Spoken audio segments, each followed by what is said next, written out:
Late show here on Joey on the Caribbean Weather Dude YouTube channel. Welcome, everybody. Just having a look at some of the new weather warnings that you're going to have for Sunday, as a whole new mess of weather is pushing into the province all weekend, and Sunday's the day for the interior. Here's where some of the warnings are going to be. Let's get to the show. There it is. This is bad news. My God. Falling out right now. Anything could happen. Get on! Wow. I'll watch the video later. They dry mop in this. Hit like, share, subscribe, tell a friend, and welcome to the channel here. I'm Joey, like I said, up here in Wells, BC, 3,953 feet above sea level, way up here in the Caribou Highlands and the Caribou Mountains, giving you a little look at what's going on in the weather this weekend so far. And if anyone's looking for Benson, he's been hanging out over on the west side. You can find him there. But no, on a serious note, thinking about you, bro. Hope everyone in your family recovers from the sicknesses that are going around. Love you, buddy. Okay, meanwhile on the bad weather battle board, we still have this going on until Sunday morning. That's the 120 mils max rain that was expected there. We have a whole slate of new warnings up in the Rocky Mountains, so we'll be talking about that especially. These are just sort of rehashing of the old ones. This until Sunday afternoon. The 80 mils still continuing there. The atmospheric rivers bringing heavy periods of rain to central sections of East Vancouver Island this weekend. Periods of rain at heavy times will be heavy. Will continue tonight, then, and Sunday afternoon as the atmospheric river pushes southeastward and weakens. This continues also for these areas. Rainfall warning 75 to 120 millimeters until Sunday afternoon. If you go up a little bit towards Whistler and whatnot, they could be seeing up to 15-25 centimeters falling by Sunday morning. So for you, as you waking up, that is a story. Now we have this new one on the board, 15 to 20 centimeters until Sunday morning through Monday morning is when this is going to be happening for Coquihalla Highway. So the persistent upslope flow along the Coquihalla Highway combined with dropping snow levels will bring 15 to 20 centimeters of snow near the Coquihalla summit on Sunday through Sunday night. If you have any plans to be traveling on the Coquihalla Sunday night, I would suggest you don't do it. Snow will taper off to a few flurries by Monday morning. Over on Highway 3 on the south end, they've got a winter storm watch continuing until Monday morning. That starts Sunday afternoon, I should say. Additional information on this one here is a funnel system will bring close to 25 centimeters of snowfall to Highway 3, Paulson Summit, Kootenay Pass. Snowfall begins Sunday afternoon and intensify through the night. Snowfall will end by Monday morning as the system departs, with gusty winds 60 kilometers an hour could be happening during the duration of the event, could bring blowing snow. So we'll be watching for that on Sunday to see if that turns into a warning. I most expect it will. Until Sunday evening, could be seeing 30 centimeters for the Trans-Canada Highway, and that's, of course, Rogers Pass and Eagle Pass and whatnot. So same story there. Strong frontal system, blah, blah, blah. Special air quality statement continues for Golden. Okay, yeah, high concentrations of air particulates in the air for you there. So we're looking towards Field there, and that's Sunday for Yellowhead, Sunday night for Yoho Park. Kootenay Park, right? So the strong funnel system will bring heavy snow to the region beginning tonight. That's Saturday night, the time that I'm recording this, and intensifying on Sunday morning for the Yellowhead. So that's for the separate warning up here, but it is the same warning. It's included in this statement. So just take note of that if you're on that driving towards Jasper on Highway 16. Okay, total snowfall accumulations will be highly variable. 10 to 20 centimeters could be expected, though. Snow will taper off to a few flurries Sunday evening over Yellowhead and Monday morning over Yoho, so that will end first up here and depart after that. Okay, now we go into the Rocky Mountains, into Banff for 25 centimeters max could be there.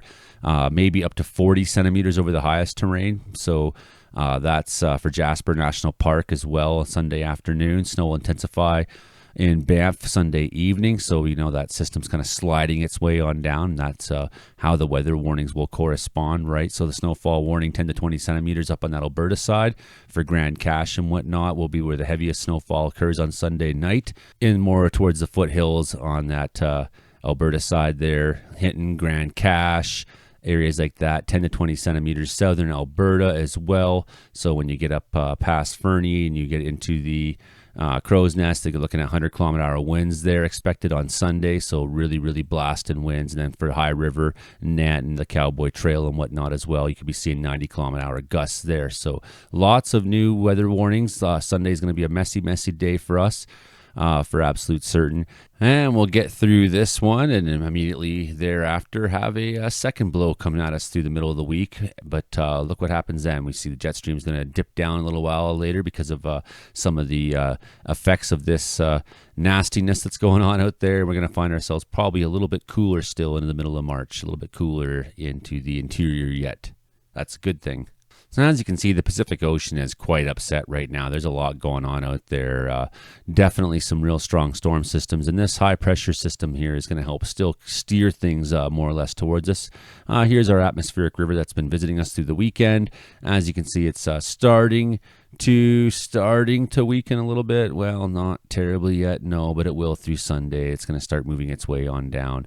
Unfortunately, it doesn't look like it's completely lost its steam yet tonight. And you can see that storm off there that's been departing from the East Coast. Really, really beautiful looking, well-developed storm. You can see how tight those isobars are. The tight isobars, same with over here by France and Spain, those tight isobars indicate very strong winds, right? So the tighter the gradient, the tighter the wind, just to give you an idea. So we watch our remnants of our atmospheric river begin to push out this weekend, begin to push out over the next day or so. I'm just going to zoom in here. Sorry, it's going to take a second. Things are acting a little slow. But yeah, the hose is pointed right in on us, and begin to expect precipitation into the interior overnight. By the time you wake up in the morning, most of you are going to be seeing this in the morning. You're going to be probably seeing some precipitation moving across a wide range through the Caribou especially, and looks like that snowfall warning is going to really center itself on the other side of the Caribou Mountains into Highway 16 corridor for us. Now you can see how it's all moving its way south. So by Sunday at noon, we're starting to see conditions deteriorate in the Coquihalla, starting to see that move into the Revelstoke area, starting to see that move into Field. So any plans you have to travel into Alberta on Sunday, please don't do it. It's just not a good idea. All highways are going to be gross. All highways are going to be a mess. It's not going to be worth the effort when you can wait a day or two or whatever and find yourself in much better traveling conditions. So Sunday looking pretty nasty as we watch that all move on down through. As we hit Monday morning, still finding it south and southeastern BC. Southeastern BC needs a precip, so dump it on down. So we're hoping to see lots for you down there. I know everybody wants the snow right now. Everybody needs the snow so badly. So catching a little bit of break now for a lot of us on Monday, but except for Terrace and except for Haida Gwaii, they're already taking, this next low that's up there, kind of moving right towards Juneau, Alaska.